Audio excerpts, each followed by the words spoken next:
J'ai le très grand plaisir de vous présenter notre dernier conférencier de la journée, donc M. Oulidil, qui, comme je le rappelais tout à l'heure, est le directeur de la section des livres anciens de cette bibliothèque. Oulidil est aussi un éminent spécialiste des manuscrits d'Erasme. Vous avez écrit votre thèse d'habilitation, n'est-ce pas, sur ces documents très précieux, qui sont d'ailleurs des manuscrits particulièrement passionnants, hein, puisqu'ils sont, Erasme y a proposé peut-être des caricatures de lui-même. Alors on a une parfaite transition avec le propos de Myriam, puisqu'il s'agira aujourd'hui de Félix Platter et de son cabinet. Et je remercie infiniment Oulidil de nous parler en français. Nous avons supposé que le public n'était pas peu germanophone, mais il faut que vous preniez conscience de l'effort que ça demande aussi à mes collègues. Donc merci encore d'avoir accepté cette invitation. Merci à vous. C'est un grand plaisir pour moi et pour la bibliothèque de vous recevoir ici. Mais d'abord, je veux présenter mes excuses, surtout à Mike Christophe, pour la panne initiale. C'était une combinaison malheureuse des problèmes techniques.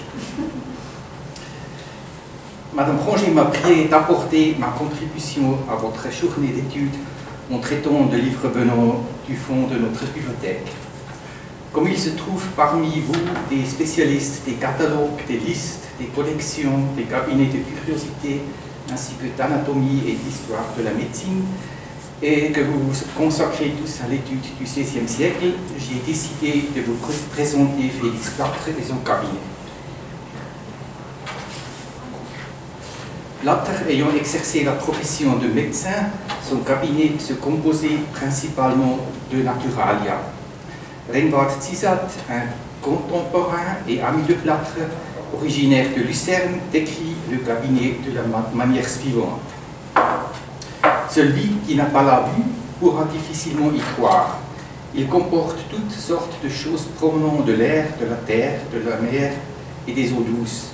Non des choses habituelles que nous voyons tous les jours dans nos contrées, mais des merveilles de l'étranger, des merveilles d'étranges, inhabituelles et monstrueuses comme la nature en produit.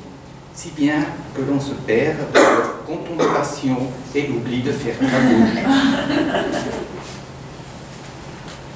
Zizat, qui connaissait très bien le cabinet, y avait lui-même aussi apporté sa contribution avec de nombreuses pièces.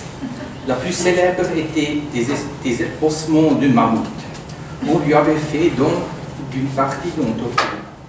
Vous pouvez voir ici la partie de ces ossements qui sont conservés aujourd'hui à Lucerne. Deux autres parties se trouvent probablement aujourd'hui à Göttingen. En se basant sur ceci, Platter reconstrua un géant humain de 5 mètres et 60 centimètres qu'il fit peindre par Hans Bock. Cette reconstitution a par la suite été représentée aussi bien sur la façade de l'hôtel de ville de Lucerne, aujourd'hui perdu, que sur le célèbre Kapellbrücke de Lucerne. En plus des naturalia, le cabinet de Platter comprenait également des peintures, des partitions et des instruments de musique. Aujourd'hui, seul un nombre limité de ces pièces est parvenu jusqu'à nous. Je souhaiterais vous expliquer pourquoi. Il convient d'abord de dire quelques mots sur la vie de Platter. Vous pouvez le voir ici lorsqu'il se fit peindre à l'âge de 34 ans dans le registre de l'université à l'occasion de sa première accession à la fonction de recteur en 1870. Il naquit en 1536 et était le fils de l'imprimeur et maître d'école Thomas Platter, duquel il reçut son instruction. Suivant la volonté de son père, il prit très tôt la décision de devenir médecin. En 1543, il fréquenta avec son père André Vesal, qui fit imprimer à Bâle son De Corporis Humani Fabrica et réalisa une autopsie publique spectaculaire, avec l'assistance de son futur beau-père, also le futur beau-père de Plâtre, le chirurgien et magistrat Franz Jeckelmann. En automne 1551, Plâtre fut inscrit à l'université de Bâle et commença aussitôt ses études de médecine. Une année plus tard, il poursuivit ses études à l'université de Montpellier, où il étudia la médecine auprès de sommités tels qu'Antoine de Saporta, Guillaume Rondelet, Honoré de Castellan, pour ne citer que. Dans le cadre de son programme d'échange, Plâtre était hébergé chez le célèbre pharmacien Laurent Capelin. À Montpellier, il apprit à constituer des herbiers et posa les premières bases de sa collection de Naturalia. Toujours à Montpellier, Plâtre obtint son baccalauréat de médecine en 1556. Le 20 septembre 1557, bien qu'il n'ait pas encore atteint l'âge requis, il fut reçu docteur à 21 ans. En novembre, son mariage, organisé par son père, avec la belle Magdalena Jeckelmann, fut célébré dans le faste. Le couple n'eut jamais d'enfants, mais en adoptèrent plusieurs. Entre autres, Thomas le Jeune, le demi-frère de Plâtre, beaucoup plus jeune que lui. Il se fit une situation à Bâle avec son titre de docteur et son mariage, qui représentait des événements de société de premier ordre, ainsi qu'avec une autopsie publique qui fit sensation et qui était la première à avoir été réalisée à Bâle après celle de Vézal. Son cabinet de médecin devint un commerce rentable dont la patientèle venait aussi en dehors de la ville de Bâle et comprenait également de nombreux nobles. En 1571, Plâtre devient médecin de la ville et professeur de médecine pratique. En peu de temps, avec son collègue Theodor Zwinger, il modernisa avec succès la faculté de médecine, qui se trouvait alors dans une situation critique, et fit de Bâle un centre de médecine particulièrement apprécié pour ses doctorats. En tant que médecin, Plâtre représentait une figure importante car il était avant tout le propagateur des méthodes d'anatomie expérimentale. Mais il ouvrit également de nouvelles voies, par exemple dans le traitement des maladies psychiques et dans des découvertes concernant la fonction du cristallin et de la rétine. Ses écrits médicaux furent réimprimés jusqu'au XVIIIe siècle. En tant que médecin de la ville, Plâtre était le responsable de la lutte contre plusieurs épidémies de peste. Son approche d'alors est aujourd'hui critiquée car il n'instaura pas de quarantaine ou bien ne fut pas en mesure d'aller à l'encontre des intérêts des marchands de Bâle. Son rapport écrit sur l'épidémie de peste est considéré comme révolutionnaire. Dans celui-ci, il fit une synthèse des données à sa disposition sur les cas de maladies contractées à Bâle lors de cette épidémie. Le document constitue une source non seulement pour l'histoire de médecine, mais aussi pour l'histoire de Bâle en général, car Plâtre y a répertorié tous les budgets de la ville. Un aperçu des recettes effectuées en 1558 à 612 présente Plâtre parmi les gros revenus de la ville, non seulement grâce à ses activités médicales, mais également grâce à la vente de produits issus de son jardin qui était réputé ainsi que de ses domaines.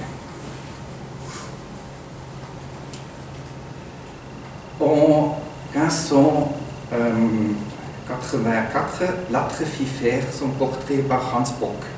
Le petit oranger, le citron, la pomme de terre et la grenade font référence à son intérêt pour l'étude de la nature et plus concrètement à son jardin. Le livre qu'il tient dans la main sera vraisemblablement une référence à sa première publication sortie l'année précédente. Entièrement occupé par ses diverses activités, Lattre ne se présente comme écrivain au grand public qu'à l'âge de 47 ans. Ce n'est pas un hasard si sa première publication concerne l'anatomie.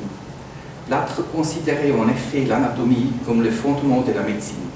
Il façonnait ses cours à Bâle conformément à cette idée. Ses livres intitulés De Corporis Humani Structura et Usu Libri Tres, 3 livres sur la constitution et le fonctionnement du corps humain, publiés en 1583, furent élaborés à partir de l'enseignement universitaire et étaient destinés à celui-ci.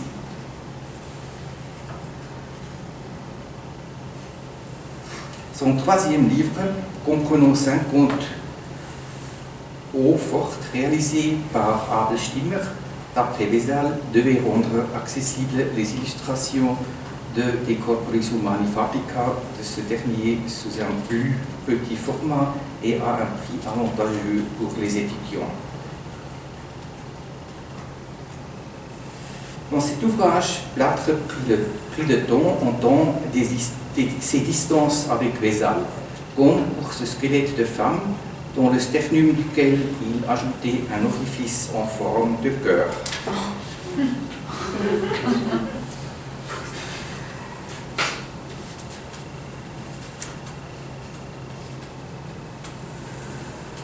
Il s'appuya sur un squelette féminin qu'il possédait et qui aujourd'hui est encore préservé. Cependant, cet orifice en forme de cœur n'est pas une caractéristique générale d'un squelette féminin. Je me demande parfois s'il ne s'agit pas là d'un hommage à sa femme, à laquelle il dédia ce dessin de feuilles d'oranger ainsi que le poème que voici. J'ai été donné cette feuille parce que mon cœur y est suspendu. Cette feuille doit te montrer que mon cœur n'appartient qu'à toi. De même que la feuille reste verte si les branches sont solides, de même notre amour demeure ferme. Garde toujours sa verdure et demeure immuable.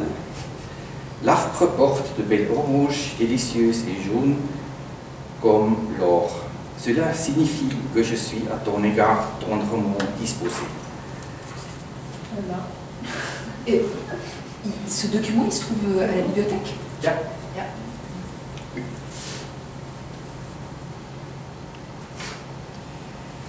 De 1602 à 1608, Lattre publia son œuvre principale, la Praxis Medica.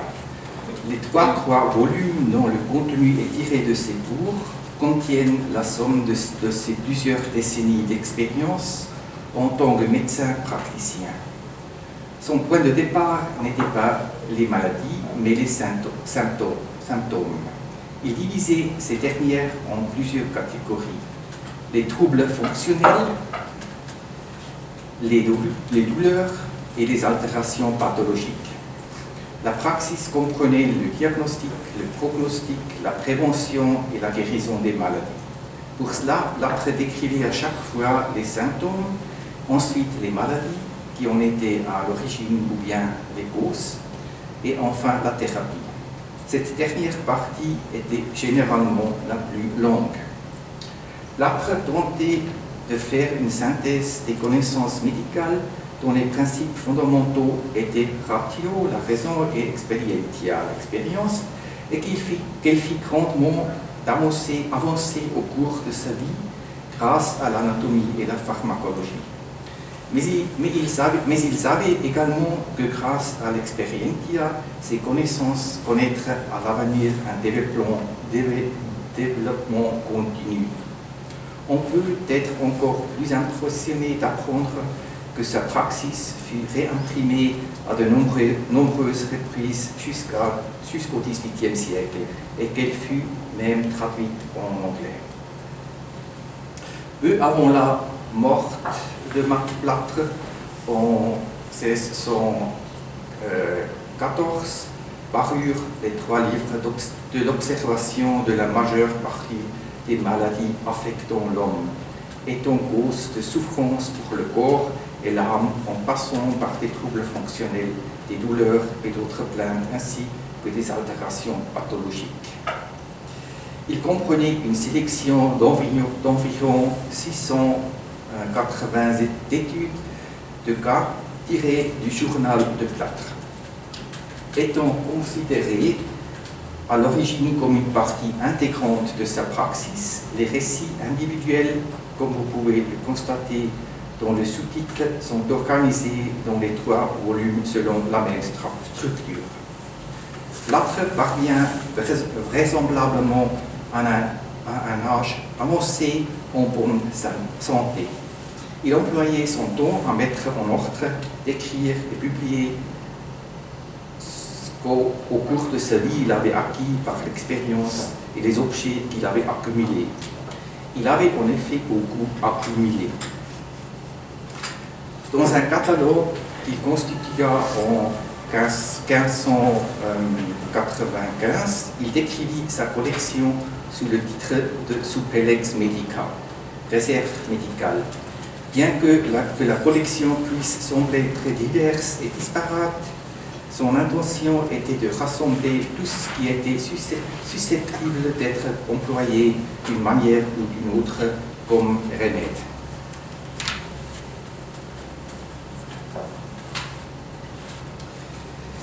Les matériaux venaient du monde entier, mais avant tout de ses propres châtains, auxquels il s'est voué avec passion, même dans sa vieillesse, comme nous l'apprend son discours funèbre. Vous pouvez maintenant voir ses maisons, son jardin botanique, ainsi qu'un autre grand jardin. C'est ici. Maintenant, nous sommes en Milan ici. Et c'est le Petersplatz. Et ça, ce sont la maison de Sanson. Non, nous sommes ici. Voilà. Ça, c'est la place de Pierre. Et ce sont ces 2 maisons. Et le jardin. Et ici, c'est le bâtiment de Remigius Fesch, qui était un collectionneur quelques ans plus tard. C'est un autre jardin.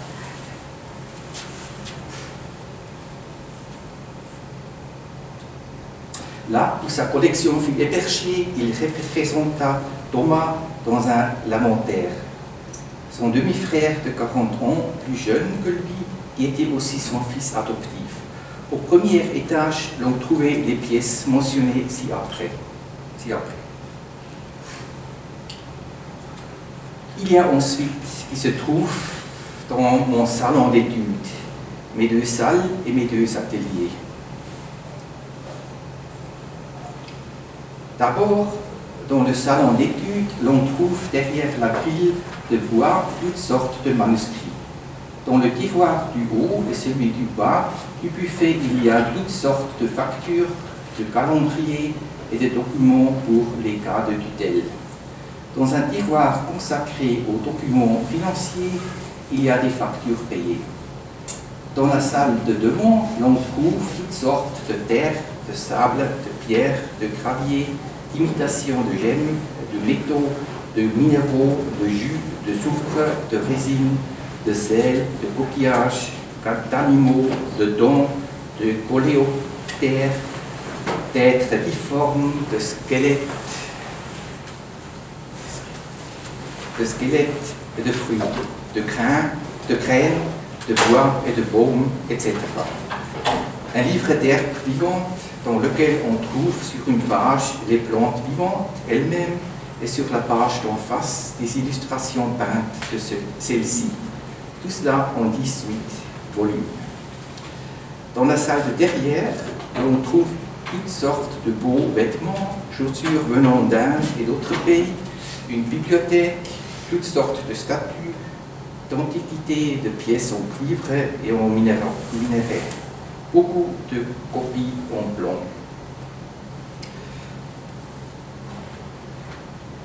Non. Dans son salon d'études, l'on trouvait donc ses manuscrits et ses documents de comptabilité.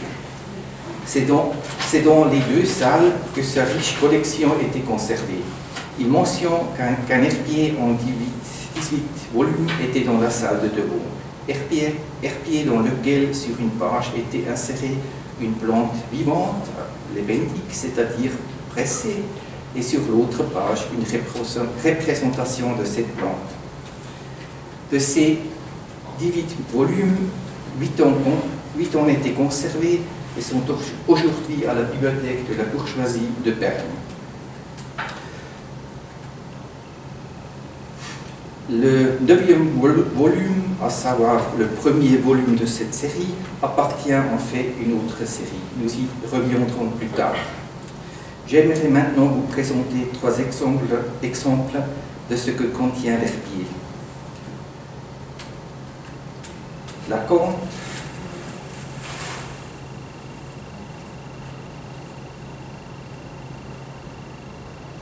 la bête et l'asparagus. Nous disposons d'un témoignage intéressant concernant l'art de la constitution des herbiers que pratiquait Plâtre. Témoignage que nous donnons de Michel de Montaigne en personne qui rendu visite à Plâtre en 1580.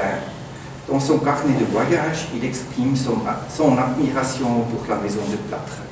Puis il écrit, entre autres choses, il dresse un livre de simple qui est déjà fort avancé et au lieu que les autres font peindre les herbes selon leur couleur, lui a trouvé l'art de les coller toutes naturelles, si proprement sur le papier que les moindres feuilles et fibres y apparaissent, comme elles sont. Et il feuillette son livre sans que rien en échappe, et montra des simples qui étaient collés il y avait plus de 20 ans.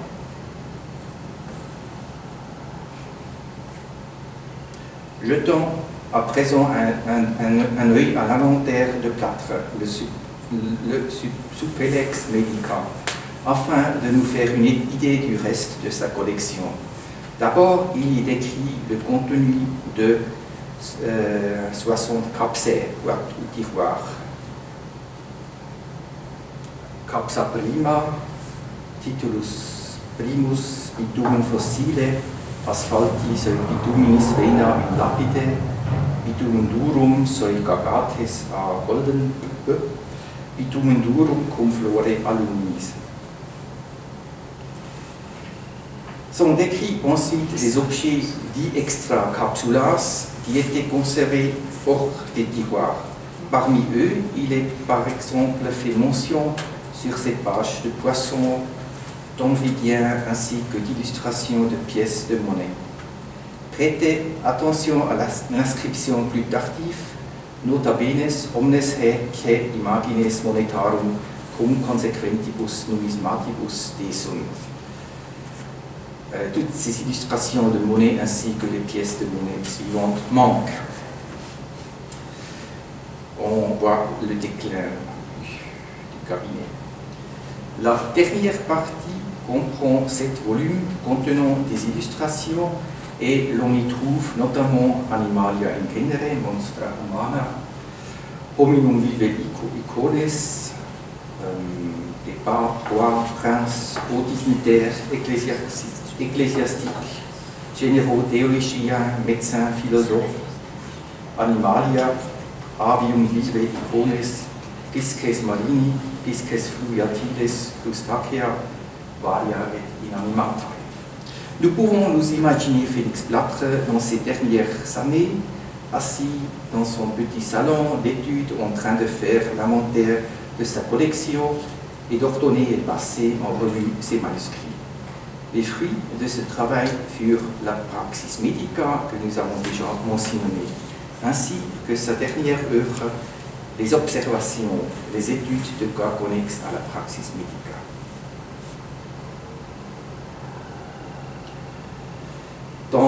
propos de ses observaciones, il écrit qu'il a voulu publier uniquement ses propres observations et non rassembler celles venant à d'autres. J'ai précisément en tête de faire la même chose, si Dieu prolonge encore quelque peu ma vie et me donne la force nécessaire pour le reste des écrits que je produirai à l'avenir. En effet, j'ai très spécifiquement expliqué dans mes notes qu'un livre mériterait d'être publié sur des sujets tels que les aliments, la composition des remèdes, c'est-à-dire sur leur nature, leur apparence et leur usage. Ensuite, sur toutes les espèces d'animaux, de plantes, de fossiles et de choses que la Terre produit. L'on peut consulter des informations sur un nombre considérable de ces espèces, sur plusieurs milliers d'entre elles dans mon archivium. Parmi elles, certaines que personne n'a clairement ou exhaustivement décrites et que moi seul ai observé, mériteraient vraiment d'être considérées. Je conserve également dans mes notes quelques descriptions de choses qui seront pertinentes, divertissantes, utiles et profitables pour d'autres disciplines nécessitant zèle et précision. C'est à la publication de ces notes, ou au moins à leur classement, que je veux consacrer le reste de ma vie. Que Dieu, à cette fin rendue assez longue, pour qu'après ma mort, il reste quelque chose de moi que mon frère Thomas, aussi médecin, ou mes petits-enfants puissent publier. Effectivement, le patrimoine de Félix Plâtre fut légué à son demi-frère Thomas, ensuite au fils de Thomas, nommé Félix, puis à son petit-fils Franz, puis au gendre de ce dernier, Claudius Assabon. Vous pouvez voir à l'écran l'arbre généalogique de la famille, dans lequel vous constatez que toutes les quatre étaient médecins ou médecins de la ville. Cependant, les descendants ne publièrent peut-être pas autant que Plâtre l'aurait espéré. Thomas Plâtre publia en 1625 une seule œuvre inédite, Les Questiones Medicae Paradoxae et Endoxae, à partir d'une centaine de manuscrits que son frère qui l'a rassemblé. Cette œuvre posthume, dans laquelle on ne peut déterminer avec certitude ce qui vient de Thomas et ce qui vient de Félix, a été paradoxalement celle qui, parmi toutes ces œuvres originales, a été le plus fréquemment réimprimée. En outre, la praxis medica et les observations ont été de nombreuses fois rééditées.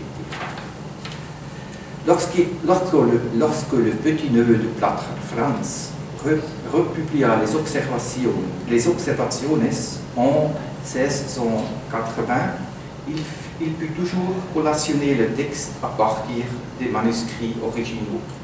Il écrit « J'ai en effet toujours conservé intact dans ma maison les trésors cachés des écrits de Plâtre et les études que mon arrière-grand-oncle mentionne dans cet avant-propos. » La collection de Plâtre était déjà de son vivant une attraction touristique, dont Plâtre faisait même payer l'entrée.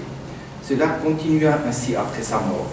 C'est pourquoi nous pouvons suivre le destin de la collection dans les récits de voyage de l'époque. Bientôt, Thomas vonda entre autres des parties de la collection de pièces de monnaie. En 1664, lorsque la collection était en possession de son neveu Félix, le médecin Balthazar de Montconnu vint la voir. Il nota qu'elle n'était plus aussi splendide qu'elle ne devait l'être auparavant. Il rapporte, l'après-midi, nous fûmes voir le médecin Platerus, qui a un cabinet de choses naturelles, comme fossiles, minéraux, pétrification, entre autres 2 grandes pièces de pierre noire, à l'une desquelles est un poisson et à l'autre 2 grands comme des médiocres donges. Deux ou trois de celles de Mont Sinaï, mais fort belles. Une infinité de poissons et animaux secs, mais peu rares. Les plus curieux sont trois liures, l'un des poissons, l'autre de oiseaux et d'animaux, et l'autre d'insectes, et particulièrement d'une infinité de papillons, peints au naturel. Quelques-uns, mais meilleurs pourtant que les autres, il dit être des originaux de Johnston, entre lesquels il y en a un de la main d'Holbein. Il ne les voulait rendre qu'avec 18 autres lilas de simple et fleurs naturelles appliquées et collées sur le papier et sur la feuille opposée leur image ou peinte ou en image gravée. Et il voulait 5 pistoles de la pièce et vendre le tout ensemblement. Nous retrouvons donc l'Herbier en 10 volumes de tout à l'heure, et les 3 volumes consacrés aux illustrations semblent coïncider à peu près avec quelques-uns des 7 volumes mentionnés dans l'inventaire. Ceux-ci demeurent alors dans le cabinet de manière provisoire. En 1675, le fils Franz récupéra la maison familiale, mais déménagea de nombreuses fois les années qui suivirent. Son gendre Claudius Passamon hérita par la suite de la collection. Il semble l'avoir conservé en état. Il fit faire une belle copie des manuscrits originaux les plus importants, des écrits autobiographiques, des journaux de voyage et du rapport sur la peste. Probablement, peu de temps avant sa mort, des notes biobiographiques parvinrent à la famille Plater, qui pourraient peut-être provenir d'Emmanuel Houle. Vous pouvez voir à l'écran la page dédicacée à Félix Lenné. D'abord sont énumérées les thèses qu'il a soutenues à Montpellier et à Bâle. Ce qui suit est intéressant. Il a écrit une autobiographie dans laquelle sont contenus aussi bien les plus petits que les plus grands souvenirs de sa vie dès sa naissance. Outre les écrits publiés, il nous a laissé divers manuscrits de différents contenus, qui sont extrêmement divertissants à lire et dont nous disposons toujours. Il s'agit des écrits suivants: de l'agriculture, de l'art culinaire, de la composition et des formes des médicaments, un fonds de recettes rassemblé en un gros volume, un traité dans lequel le mystère et l'humour sont traités de manière artistique, des aliments. Outre le cabinet des raretés et l'Herbier vivant en 18 volumes, qui mérite sa renommée, il contient également une collection exceptionnelle d'illustrations de toutes les plantes de son temps, classées par ordre alphabétique. Nous retrouvons donc encore une fois l'Herbier en 18 volumes. Il est en plus fait mention d'une collection d'images de plantes en 20 volumes, dont est un préservé à Berne à la bibliothèque de la Bourgeoisie. En se basant sur la numérotation des volumes conservés, nous pouvons conclure que la collection suivante comprenait 49 volumes. Les numéros 1 à 7 correspondent à ceux mentionnés dans l'inventaire. Ils n'ont pas été conservés sous leur forme originale, ou en tout cas pas tous. Le contenu des volumes 3, 5 et 6 a été redécouvert dans 2 volumes à Amsterdam il y a quelques années. Les volumes 4 et 7 correspondent à 2 volumes conservés chez nous. Cependant, les images de plantes furent refixées au XVIIIe siècle. Oui, vient ensuite la collection d'images de plantes en 20 volumes, dont le premier correspondant au volume 8 selon la numérotation générale est conservé à Berne. Les 19 autres sont toujours perdus. Il y a ensuite 4 volumes dont nous ne connaissons pas le contenu, à moins qu'il n'ait pas indiqué correctement l'étendue de la collection d'images de plantes. Il se peut que l'un de ces volumes ait été celui contenant les illustrations de papillons. Nous revenons sur un terrain plus solide avec les volumes suivants. 32 à 49, c'est-à-dire les 18 volumes de l'Herbier. Vous pouvez voir ici ceux qui ont été préservés.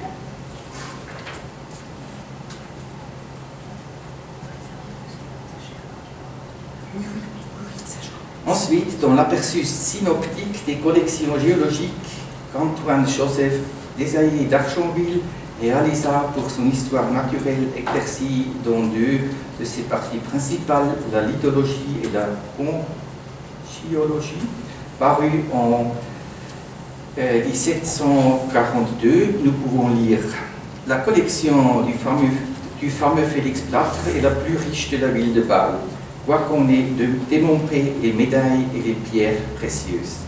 Elle contient dans une même pièce, sur de grandes tablettes, les terres, les minéraux et les cristaux, les pierres figurées, grand nombre de semences et de fruits, des plantes marines, des coquilles et autres productions de la mer.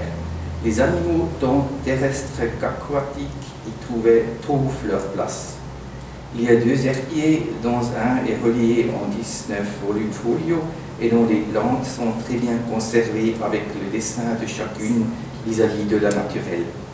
On voit outre cela un recueil de 33 volumes remplis de figures faites à la main avec les couleurs naturelles des oiseaux, des papillons, des poissons, des reptiles et autres animaux auxquels il a joint les étampes des mêmes animaux tirés des auteurs. La mort de Claudius Passavant conduisit à la dissolution du cabinet.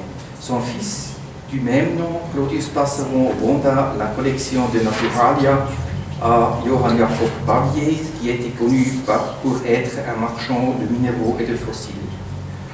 En 1752, Bavier vonda à son tour une part de sa collection à Carl Gustaf Tessin, le comte des collectionneurs suédois.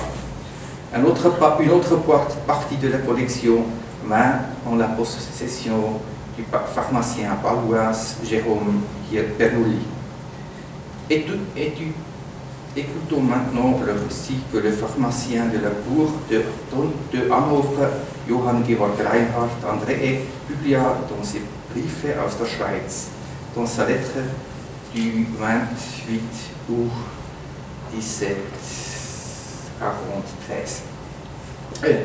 93. Non, 73. Le cabinet d'objets d'art et d'objets naturels de Félix Plâtre, qui est appelé à tort das Plattnerische dans le Kessler, et ici aussi en général, n'existe plus aujourd'hui. Il a été vendu et grandement disséminé un peu partout.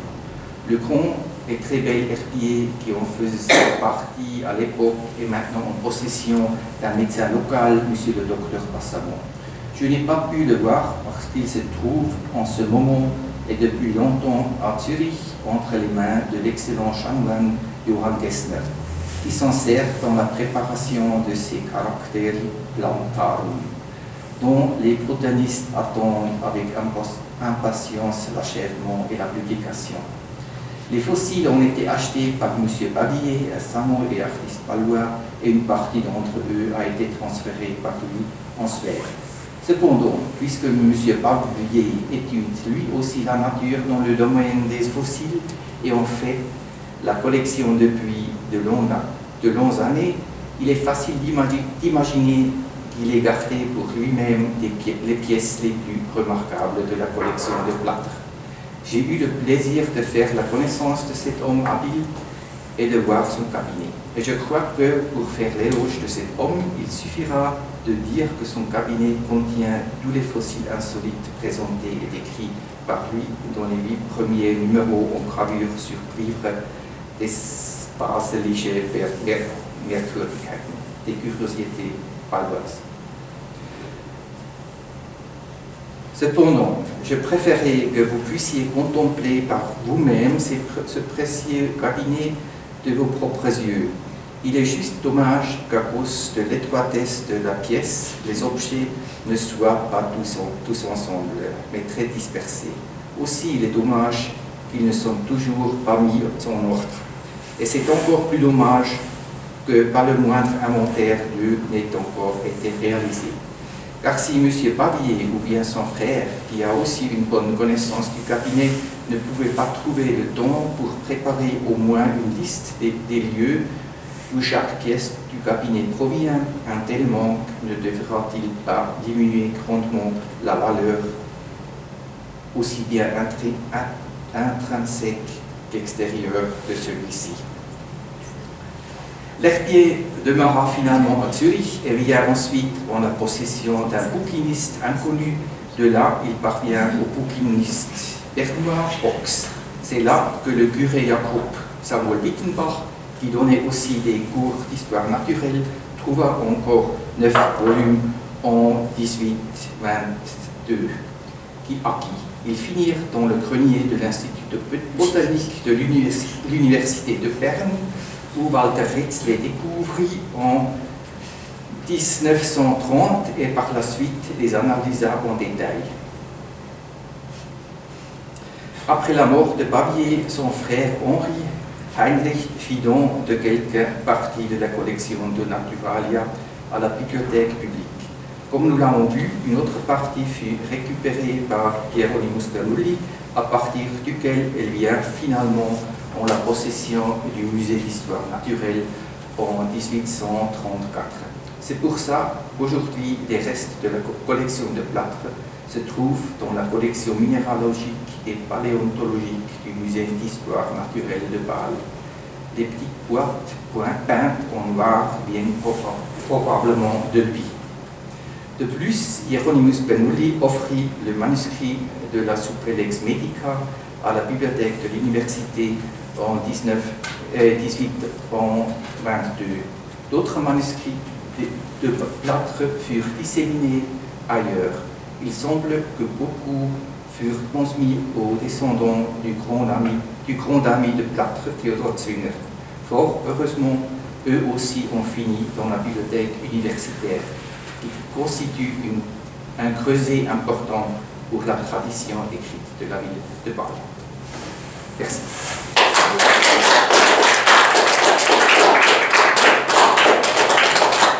Et maintenant, je peux vous montrer quelques originaux si vous... Très volontiers.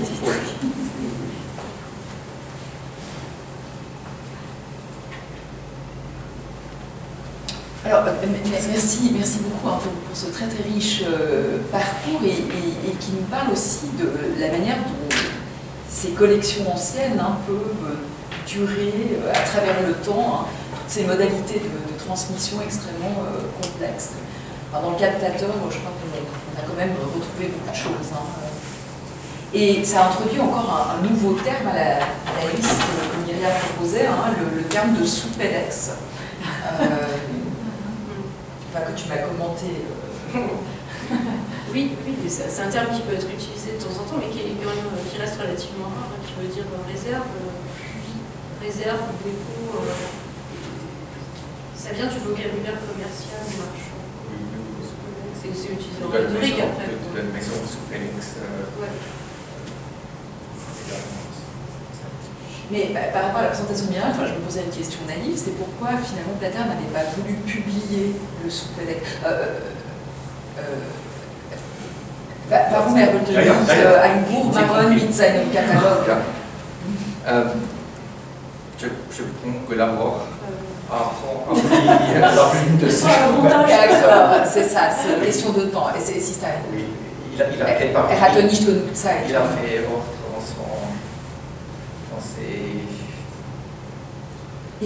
dans ses choses. Macht etwas Ordnung in seiner. Wollte einfach, was noch von ihm üblich war, wollte in eine gute Ordnung bringen, inventarisieren und seinen Nachkommen überlassen. Und er wusste ja, sein Halbbruder, der war relativ ziemlich jünger als er, aber hat viel mit ihm zusammengearbeitet und wusste, dass der das gut weiter Il a fallu organiser les choses avant de les léguer à la postérité, et puis il était particulièrement proche de son fils adoptif et demi-frère. Demi-frère, et donc c'est pour ça qu'il y a eu cette transmission. Merci.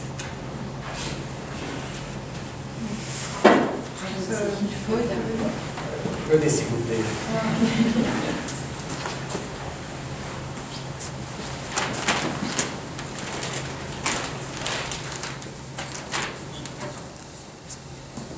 Ça,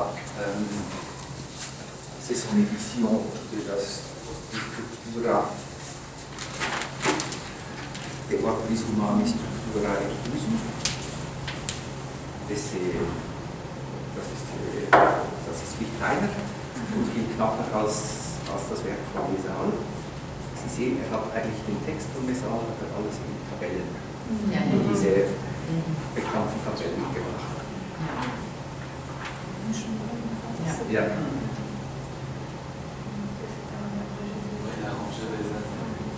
Voilà, il a aussi introduit son portrait. C'est un peu ça aussi qui dérive du Vézal. Squelette de singe. Oui, et des oiseaux. Oui, alors ça c'est parce qu'en fait il les a disséqués lui-même. Oui, c'est ça. C'est ces deux, c'est partie de ces deux exploits, les dissections. Une photo. Ja, en fait, woher weiß man eigentlich, wer der Stecher war?